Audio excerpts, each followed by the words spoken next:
할렐루야. 오늘 40분 동안 이사야서에 대해서 알아볼 텐데요. 우리 장로님들과 함께 귀한 성경 말씀을 나누는 시간을 갖게 돼서 너무나도 축복되고 영광스럽게 생각합니다. 기도드리겠습니다. 사랑과 긍휼이 풍성하신 아버지 하나님, 오늘도 하나님의 말씀 앞에 서겠습니다. 주께서 우리에게 귀한 은혜를 허락하여 주셔서 우리에게 필요한, 이 시대에 필요한 말씀이 무엇인지를 깨닫고 적용하기에 부족함이 없는 그러한 하나님을 알아가는 시간 되게 하여 주옵소서. 부족한 종의 입술과 전 인격을 붙들어 주시고 듣는 장로님들의 또한 마음속에 심령을 붙들어 주셔서 이 시간이 예수 그리스도의 말씀을 느끼고 이해하는 데 부족함이 없는 시간 될 수 있도록 인도하여 주시기를 간절히 원하고 바라오며 예수 그리스도의 이름으로 기도드렸습니다. 아멘. 인터넷에서 보니까요, 이런 유머가 있더라고요. 아내가 치매가 걸렸는지 아닌지를 분별하는 방법이 있대요. 부인이. 그래서 뭐냐 그랬더니 어느 날 갑자기 남편에게 잘해주기 시작하면 치매일 가능성이 있답니다. 그래서 왜 그러냐 그랬더니 남편이 다른 남자인 줄 알고 착각하고 잘해준다 그래서 치매일 가능성이 있다 이렇게 이야기하더라고요. 장로님들 생각하실 때 가장 고통스러운 병은 뭘까요? 저는 암병이라고 생각합니다. 암, 어떤 종류의 암이든지 암은 치료하는 과정 자체가 굉장히 괴롭기 때문에, 왜냐하면 암에 걸렸을 때는 암 걸린 세포만 보통 치료하는 게 아니라 건강한 세포까지도 많이 파괴시킨다고 하죠. 그래서 가장 아픈 병은, 고통스러운 병은 암병이라고 생각을 하고요. 가장 슬픈 병은 치매라고 생각합니다. 왜일까요? 왜 가장 슬픈 병이 치매이냐? 제가 생각을 해봤습니다. 내 사랑하는 아들이 와서 아버지 저예요 그러는데 제가 그 아들이 기억이 나지 않는다고 하면 얼마나 슬픕니까? 어린 시절 고향에 돌아가서 그 고향의 동산을 바라보면서 여기가 어디지? 느낄 수도 없고, 내가 매일 같이 가서 정겹게 앉아있던 나무 그늘 아래 그 싱그러운 바람조차도 내가 느낄 수 없다라고 한다면 얼마나 슬플까요? 치매는 가장 슬픈 병이죠. 신앙인에게 가장 슬픈 일은 뭘까요? 하나님을 잃어버리는 겁니다. 우리가 첫 감격으로 만났던, 첫사랑으로 만났던 하나님의 은혜와 하나님의 임재하심과 하나님께서 우리에게 허락해 주신 보호하심과 위로하심과 사랑으로 붙들어 주시는 그 기억들을 하나씩 하나씩 잃어가기 시작하면서 삶의 현장에서 나타나는 모든 문제에 내가 매몰되어져 버리는 거죠. 이스라엘 백성들은 때마다 시마다 하나님의 곁을 떠나가기 시작했습니다. 하나님이 주신 은총과 은혜를 기억하지 못하고 점점 멀어지기 시작했습니다. 그래서 그 멀어진 이스라엘을 어떻게 할 것인가, 하나님께서는 고민이 많으셨죠. 오늘날도 마찬가지입니다. 교회를 세워주시고 교회가 베드로 위에 세워진다라고 했던 것은 베드로의 어떤 물리적인 무덤 위에 세워진다는 것이 아니라 베드로가 고백했던 주는 그리스도시요 살아계신 하나님의 아들이십니다라고 하는 그 믿음의 고백 위에 교회를 세우시겠다고 말씀하셨죠. 그렇게 세워진 교회, 음부의 권세가 있지 못하는 교회가 되어야 되는데 어느새 음부와 결탁해버린 모습을 보면서 하나님께서는 속이 상하신 거죠. 저 아이들이 왜 모든 그 기억을 잃어버렸을까? 그래서 이스라엘 백성을 온전한 길로 다시 돌아오게끔 만들기 위해서 한 사람을 세우십니다. 그게 선지자들이었죠. 그래서 선지자들로 하여금 무엇이 잘못되었는가를 깨닫게 해주시고 그 길로 다시 돌아오라, 나를 다시 기억해라, 언약을 기억해라, 나의 사랑을 기억해라, 나의 인도함을 기억하라 라고 선지자를 뽑아주시고 선지자를 통해서 그 길로 돌아오라고 말씀하고 계십니다. 자, 그렇다면 우리에게 어떤 돌아옴이 있을까요? 이 하나님께서 우리가 돌아오기를 원하시는 가장 중요한 중심 메시지가 있습니다. 뭐냐면 첫째로 하나님의 공의로운 심판, 하나님은 공의로우신 분이시기 때문에 모든 것을 다 사랑으로 허용해 주실 수만은 없습니다. 잘못된 것은 잘못됐다고 이야기를 해줘야 되시는 분이십니다. 여러분 어떠세요? 자녀를 양육하시다가 그냥 너무 사랑스러워서 오냐 하면 아이가 어떻게 되죠? 버릇없는 아이가 돼버립니다. 마찬가지로 하나님께서 이스라엘 백성을 보시니까 기억을 잃어가고 있기에 공의로운 하나님에 대한 그 판단 기준을 다시 한번 생각나게끔 해야 되겠다. 그래서 이사야서에서 이사야를 통해서 선지자를 통해서 하나님께서 말씀해 주신 가장 중요한 것이 1장부터 39장까지 공의로운 하나님. 이 공의로운 하나님의 자녀로서 얼마나 공의로운 길을 걸어가고 있느냐, 이 사실에 대해서 다시 한번 리마인드 시켜주시면서 다시 한번 기억나게 해주시면서 그 길을 쭉 걸어가라 이렇게 말씀하고 계시죠.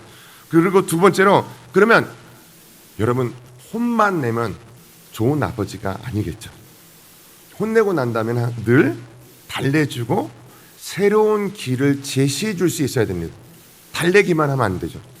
네가 이 잘못을 했는데 이 잘못은 어떤 잘못이고 이 잘못을 다시 한번 또 반복하지 않기 위해서는 이 길에 가야 된다. 그 길까지도 제시해 줄 수 있어야 됩니다. 그래서 그 길이 메시아를 통해서 이루어질 수 있다.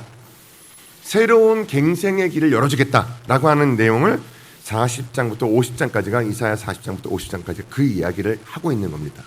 그리고 마지막으로 셋째로 하나님 나라와 영광, 그렇게 예수 그리스도를 우리가 다시 한번 받아들이고 예수 그리스도를 통해서 하나님을 기억하고 새로운 길을 걸어가게 되면 그 길 앞에는 영광이 쫙 열려지고 천국 가는 그곳까지, 그 길까지 잘 열려지게 되겠다라는 말씀을 해주고 계시는 거죠. 이거를 조금 더 우리의 현실에 맞게끔, 아까 처음에 제가 질병 이야기를 했으니까 치료의 과정으로 적용시켜서 말씀을 드리면 이렇습니다. 모든 문제는요, 우리들의 신앙의 문제는 언커버, 열어보는 단계가 필요합니다. 수술할 때 어떻게 하죠? 수술할 때 열어보죠. 열어서 문제를 디스커버, 발견합니다. 뭐가 문제지? 쭉 보고, 그리고 그 문제를 발견한 다음에 어떻게 되죠? 수술을 하죠. 수술한 다음에 회복의 단계가 있어야 됩니다.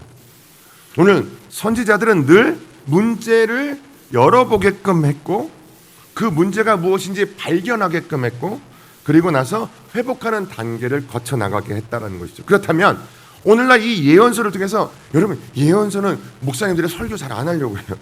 내용이 너무나도 심판에 대한 내용이고 무서운 내용들이 많기 때문에 설교를 해도 하박국서 정도 이야기하고 말 때가 많이 있습니다. 그런데 이 예언서를 우리가 반드시 봐야 되는 이유는 뭐냐면 예언서 안에서 하나님이 굉장히 싫어하시는 모습들이 있어요. 그 모습이 무엇인지를 발견하게 되는 것이죠. 그러므로 예언서는 우리가 읽으면 읽을수록 우리의 삶을 바로 잡아 나아가는 바로메타가 될 수 있다라는 사실을 기억하시면서 예언서를 볼 때마다 내 문제가 뭔지를 적용해서 바라보고 발견하고 그 다음에 수술하고 회복하는 단계를 가는 그 믿음을 가지고 예언서를 읽으시면 참 좋다라는 말씀입니다. 자, 그러면 이 예언서에서 말씀하는 것 중에 이제 우리가 중요하게 깨달아야 되는 게 뭐냐면, 그러면 하나님이 인간을 창조하실 때 어떤 목적으로 창조하셨는데 그게 안 돼서 굉장히 속상하셨어요. 뭘까요? 자, 웨스트민스터 소요리 문답 제1번입니다. 인간의 제1되는 목적은 무엇인가? 여러분 우리의 제1되는 목적이 뭘까요? 장로님들의 제1되는 목적, 이렇게 말씀하고 있습니다. 한번 같이 읽으실까요? 하나님을 영화롭게 하고 그를 영원토록 즐거워하는 것입니다. 고린도전서 10장 31절 말씀에 이렇게 말씀하고 있죠. 그런즉 너희는 먹든지 마시든지 무엇을 하든지 다 하나님의 영광을 위하여 하라. 하나님이 우리에게 원하는 가장 제일 목적은 뭐냐면 하나님을 영화롭게 하고 영원토록 즐거워하기를 원하세요. 장로님들 하나님을 영화롭게 하고 계시죠?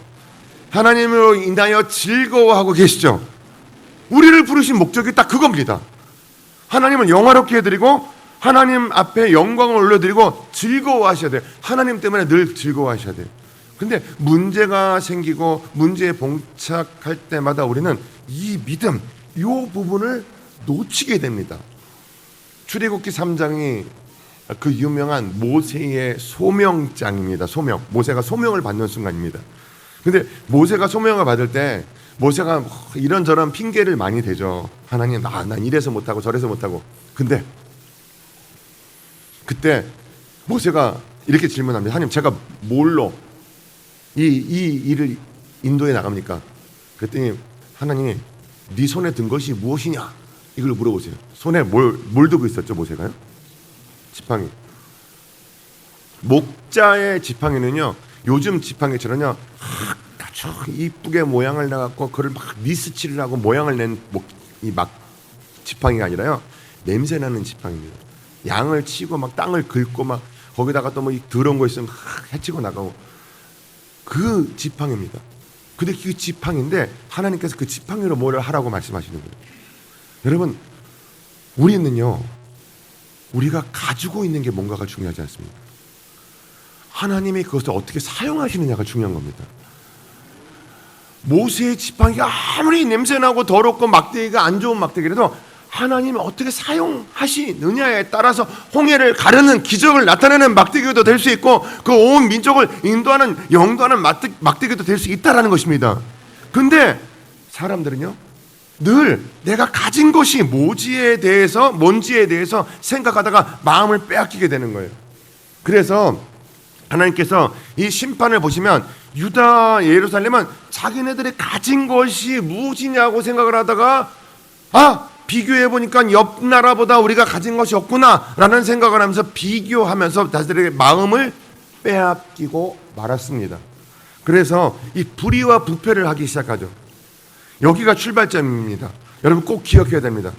가지고 있느냐가 중요한 것이 아니라 내가 가지고 있는 것을 하나님 어떻게 사용하시느냐가 중요한 거죠. 그러니까 하나님은 영원토록 영화롭게 만들어드리고 즐겁게 해드리면, 우리의 삶 가운데 하나님이 임재하시면 우리가 가진 어떤 것으로도 하나님은 기적을 창출해내시는 분이시다 라는 것이거든요. 근데 그것을 믿지는 못했습니다.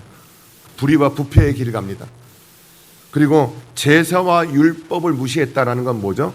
하나님 앞에 전적으로 매달리지 않고 다른 것을 의지하기 시작했다라는 겁니다. 결국은 어떤 일이 벌어지는가? 하나님과 맺었던 언약이 파괴됩니다. 하나님께서 그 언약을 파괴시키게 되는 그 안타까운 순간이 다가오게 되는 것이죠.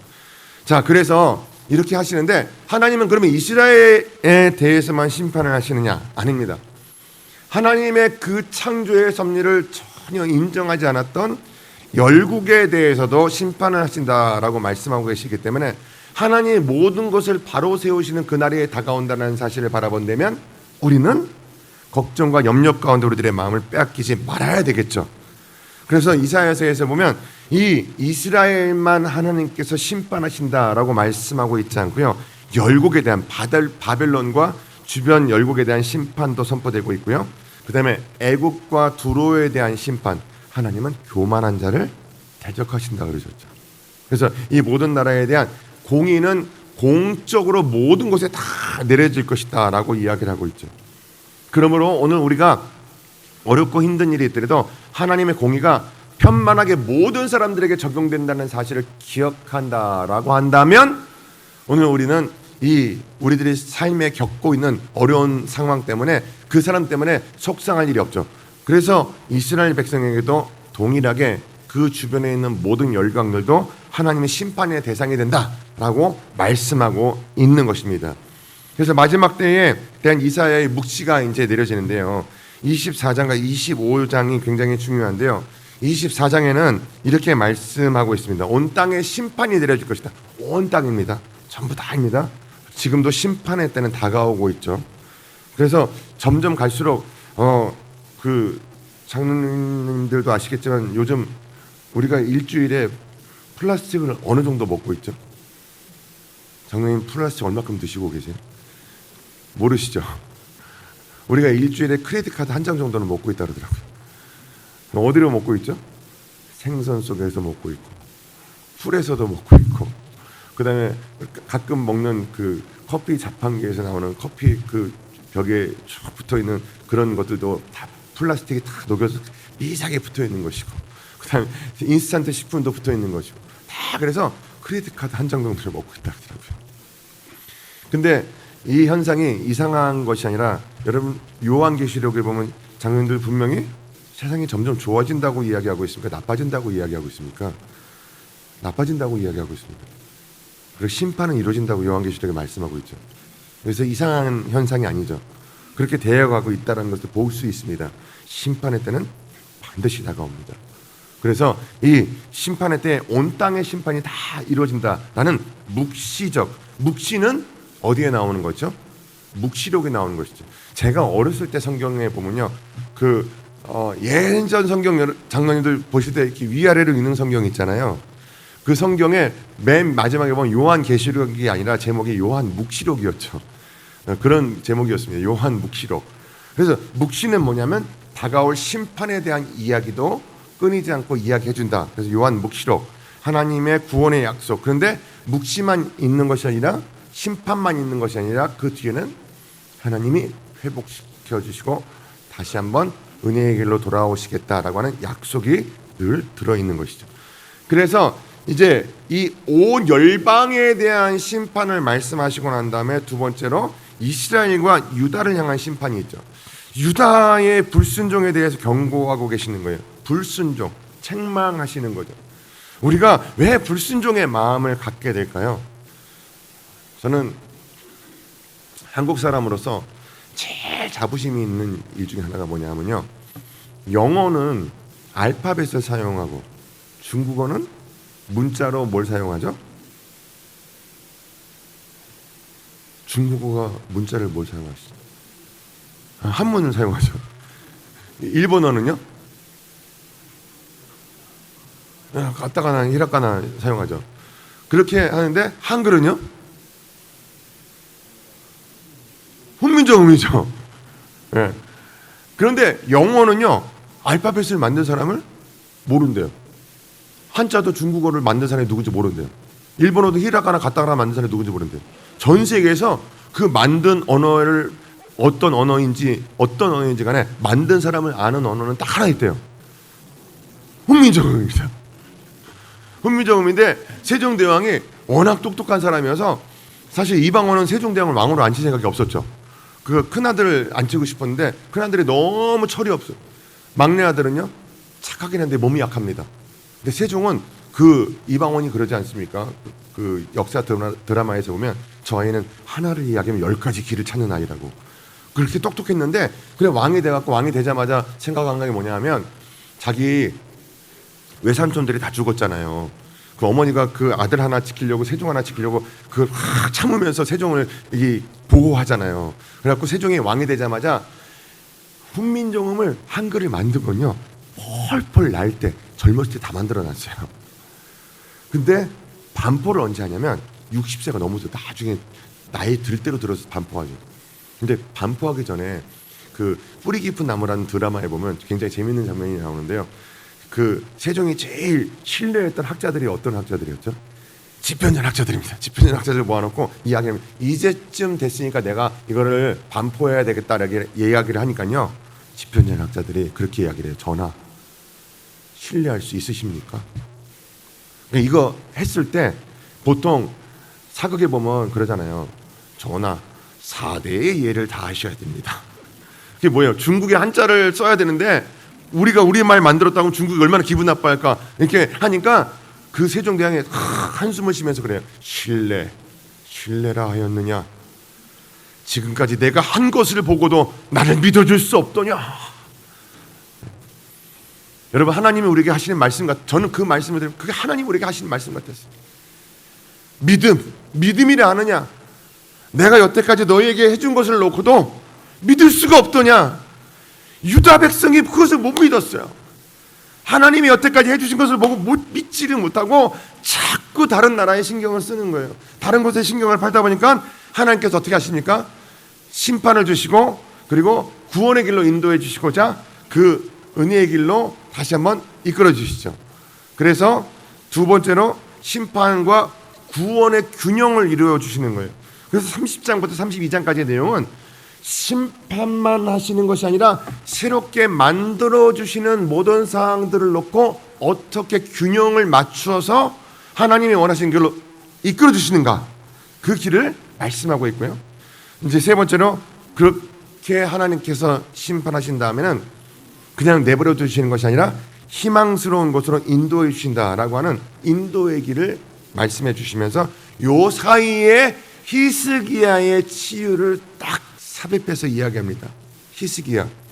여러분, 히스기야는 생각하면 히스기야가 병에 걸려서 죽는다는 심판을 받잖아요.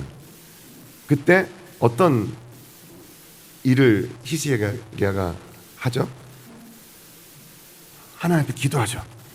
기도하고 나서 어떻게 결론이 내려졌습니까? 생명이 연장이 되지 않습니까? 근데 이때 히스기야가 39살이었어요. 39살인데 아이가 없었어요.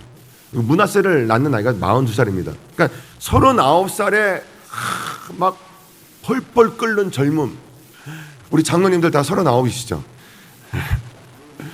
마음 바꾸고 39이시죠?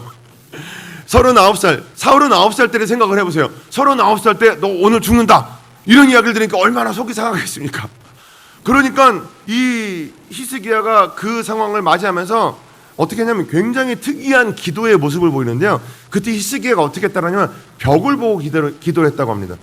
벽을 보고 기도했다는 의미는 어떤 의미냐면요, 세상을 보고 다 모든 것을 바라보면 모든 것이 보이고 다 신경이 쓰여요. 그러니까 신경 안 쓰고 하나님만 보고 기도를 하겠다, 벽을 보고 기도를 했다라고 하면서 그 다음에 히스기야가 통곡하고 기도를 하죠. 통곡하고 기도를 했을 때 오직 하나님만 보겠다라고 하는 그 기도를 했을 때 히스기야가 치유함을 받았다라고 하는 것을 이제 이야기하면서 히스기야의 병과 치유를 이야기하면서 바벨론의 침략을 예고합니다. 여기에는 어떤 의미가 있을까요? 그만큼 기도의 때가 필요하다라는 것을 강조해 주고 계시다는 것이죠. 기도는 놀라운 것입니다. 기도는 염려를 희망으로 바꾸는 것입니다. 기도는 걱정과 근심을 소망으로 바꾸는 것입니다. 기도는 지옥을 천국으로 바꾸는 것입니다. 이게 놀라운 것이죠.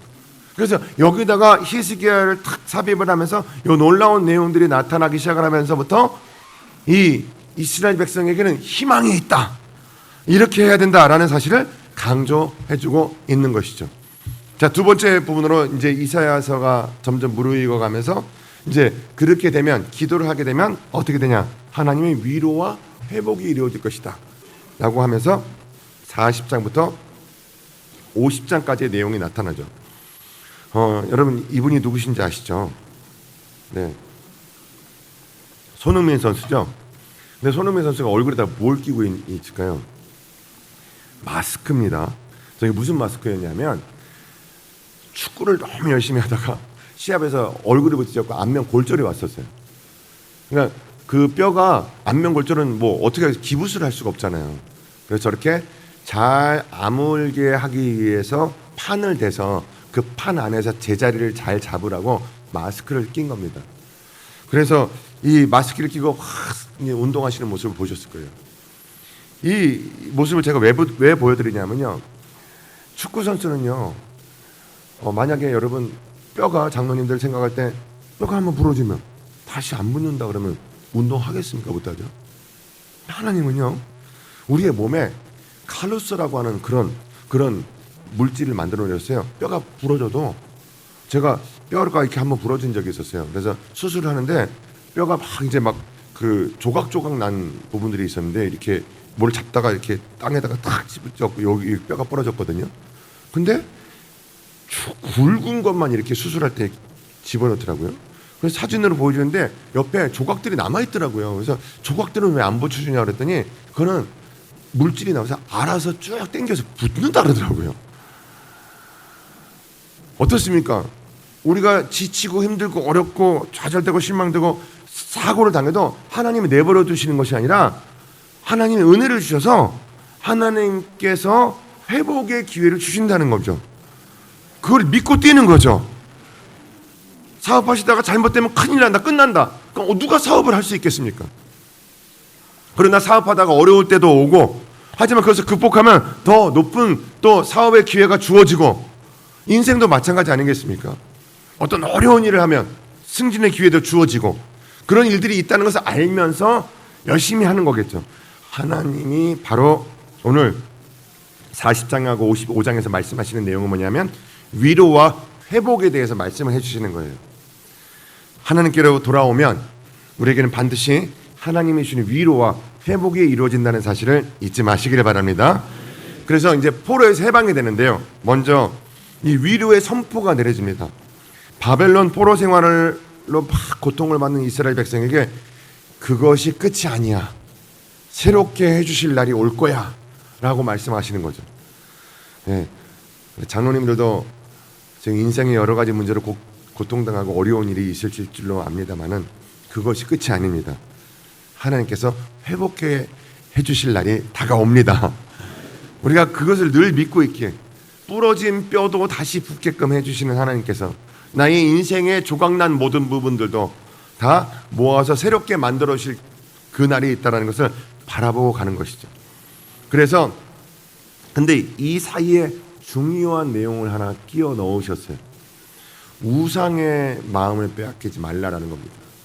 늘 우리들의 마음은요, 물질에 빼앗기고 또 어떤 우상적인 이들이 섬겼던 우상을 우리는 이름조차도 몰라요.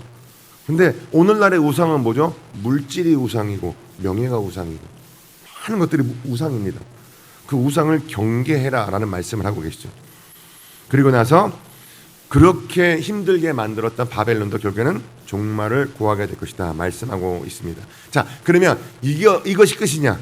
아니죠. 그 다음에는 메시아의 고난과 승리의 시간이 다가온다라고 말씀하시면서 메시아의 종으로서의 사역, 메시아가 우리에게 오셨을 때 종으로 섬기시면서 우리를 회복시켜 주시고 온전한 길까지 다 인도하시면서 스스로를 제물로 바치시는 그 놀라운 메시아에 대한 고난에 대한 대속과 그리고 이 예수 그리스도를 믿는 구원의 초청의 말씀을 통해서 받아들이는 모든 사람들에게는 이 길로 갈 수 있다라고 하는 은혜의 소망이 선포되어지고 있습니다. 오늘도 장로님들에게도 우리들이 겪는 고난이 끝이 아니라 그 고난을 잘 이기고 또 이기고 또 이기고 가다가 보면 그 길이 천국까지 연결된다는 사실을 잊지 마시길 바랍니다. 그래서 이사야서에서는 새 하늘과 새 땅의 소망이 나타나고 있어요. 새 하늘과 새 땅의 소망. 하나님께서 이방인을 향한 구원의 초대를 쭉 해주시면서 이 공의의 시련과 불의의 심판을 말씀하시면서 나머지 모든 열방들도 결국에는 새 하늘과 새 땅으로 만들어 주실, 지금의 이 땅과 이 나라는 우리가 살아가고 있는 이 시대는 전부 다가 아니죠. 전부 다가 아니고 일부분만 하나님께서 건드려 주시고 일부분만 치료하시고 일부분만 회복시켜 주시지만 전체의 새로운 모든 나라가 다 새롭게 될 날이 올 것이다 라고 하면서 아까 맨 처음에 말씀드렸던 서두에서 말씀드렸던 공의가 실현되는 날이 다가오게 될 것이다 라는 사실을 다시 한번 기억하게 하시면서, 그러면서 그 날은 이제는 완벽한 새하늘과 새 땅이 이루어지는 날이다라고 마음속에 소망을 가지라 이렇게 말씀하고 있습니다. 천국에서도 장로님들 얼굴 다 빼놓지 말고 다 볼 수 있게 되기를 소망합니다. 네. 그렇게 되기 위해서는 어떻게 되느냐? 마지막까지 놓치지 않고 갈 수 있는 그러한 끈기와 믿음의 역사가 이룰 수 있는 그 끈기가 있어야 되겠죠. 자, 그래서 이 새하늘과 새 땅의 비전이 우리에게 주어지는데요. 구원의 약속과 회복입니다. 이제 구원받고 난 다음에는 회복이 이루어져서 하나님과 함께 은혜의 길을 걸어가기에 부족함이 없는 그 길을 걸어갈 수 있게 된다 말씀하고 계시면서 이제 새하늘과 새 땅의 비전을 선포해 주시는데요. 이제 이게 맨 마지막에 이사야서 60장부터 66장까지의 내용입니다. 예루살렘은 하나님의 영광으로 충만해집니다. 저는 그 나라를 정말 꿈꾸봅니다. 처음 일어나서부터 눈 뜨면서부터 몸이 아프고 힘들고 더럽지 않고 썩지 않고 쇠하지 않는 곳이기 때문에 그런 것도 없습니다. 얼마나 좋을까요? 그리고 난 다음에 병원 갈 일도 없습니다. 싸울 일도 없습니다. 얼마나 이 좋은 세상이 열려지깁니까? 그래서 그 새 하늘과 새 땅 안에서 하나님이 통치하기를 원하시는 열방이 함께 찬양드리며 어린 양을 찬양드리는 그 나라가 이루어진다라는 것이 회복이 이사야서의 마지막 부분으로 우리에게 주어지고 있다라는 것입니다. 자, 자, 말씀을 정리하겠습니다. 자, 절대 긍정, 절대 감사 포인트인데요. 먼저 하나님의 절대 주권을 인정해야 된다라는 건 뭐냐면, 서두에서 말씀드린 것처럼 삶이 너무 바쁘고 힘들 때 잠시 잠깐 하나님을 놓칠 때가 있습니다. 여러분 절대 놓치지 마시기 바랍니다. 장로님들이 놓치지 않으면 하나님은 장로님들 손을 놓은 적이 없어요. 우리가 잠시 손을 착 놓으려고 도망갈 때가 있습니다. 그런데 어린아이들이 교차로 앞을 건너가다가 모르고 팍 뛰어가려고 하면 부모님이 어떻게 합니까? 손을 확 잡고 안으로 쫙 끌어당기죠. 그것처럼 하나님께서도 우리가 좀 괴롭고 힘든 과정이 있더라도 우리를 착 불러주시면 그때 정신을 번쩍 차리고, 아, 하나님의 주권 안에 우리가 가야 되겠지 라고 하는 마음을 다시 한번 되새기시면 되는 겁니다. 그 다음에 이제 메시아의 희생과 구원 가운데로 들어가게 되는데요. 저는 늘 이제 이 이야기만 하면 제가 믿음이라고 하는 것이 실천되는 현장은 이런 현장이구나라는 것을 생각하게 되는데요. 지난주에 우리 어떤 한 장로님의 사업장 43주년 이제 기념 예배를 갔다가 거기에 이제 이뇨한 위원장이 오셨어요. 그분이 그 말씀하시더라고요. 조윤기 목사님께서 젊은 시절에 본인 집을 찾아오셨는데 그 집에 찾아오셔갖고 그 옛날에 찾아오셔갖고 거기서 일하는 사람을 붙들고 천국 복음을 선포하시더라는 거예요. 그래서 그 기억이 자기의 마음속에는 늘 남아 있어서 그것이 천국의 모습을 보았다 이렇게 이야기를 하더라고요. 어디서든지 간에 복음을 선포하는 그 마음. 그렇습니다. 근데 그 마음은 누가 조절하냐?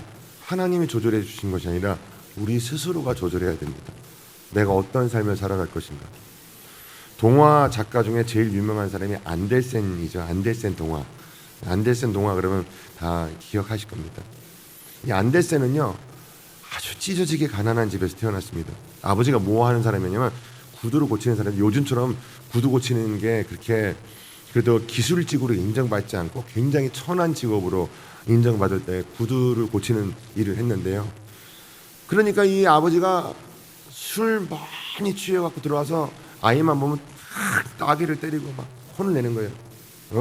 너 왜 이렇게 옷이 꿰주지? 얼굴이 왜 이렇게 들어? 막 혼을 내는 거예요. 그러니까 이 아들이 아버지 마음은 무서운 거예요. 또 혼나니까. 그리고 집이 가난해갖고 다락방에 이제 방이 있는데 그 못 살던 시절의 다락방은 어떤 방이냐면 불도 없는 방이죠. 조그마한 다락방에 올라가서 자기 방이라고 이제 있는데, 근데 이 한스 크리스텐 안델센이 마음속으로 작정을 했대요. 나에게는 어떤 일이 다가와도 희망을 붙들어야 되겠다. 희망을 붙들어야 되겠다. 그러다가 보니까 그 생각이 들더래요. 다른 아이들은 아버지 없는 아이들도 고아들도 많은데 나는 아버지가 있지. 우리 아버지는 나를 잘 되라고 때리는 걸 거야. 그러니까 나는 아버지가 있는 게 좋은 거야. 다락방 위에서요? 그래도 이 공간이 있는 것이 얼마나 감사해? 그냥 길에서 자야 되는 아이들도 있고 노숙자들도 많은데 나에게는 방이 있잖아. 이 방에서 즐거운 상상을 해보자. 그래서 성냥팔이 소녀를 상상하게 되고 미운 오리 새끼를 상상하게 되고, 그리고 그 희망의 맨 끝에는 좋은 일로 변하게 되는 그 일을 생각하다 보니까 아름다운 동화를 쓰게 됐고 세계적인 작가가 되었다라는 이야기입니다. 이사야서의 말씀을 보시면서 우리는 늘 기억해야 됩니다.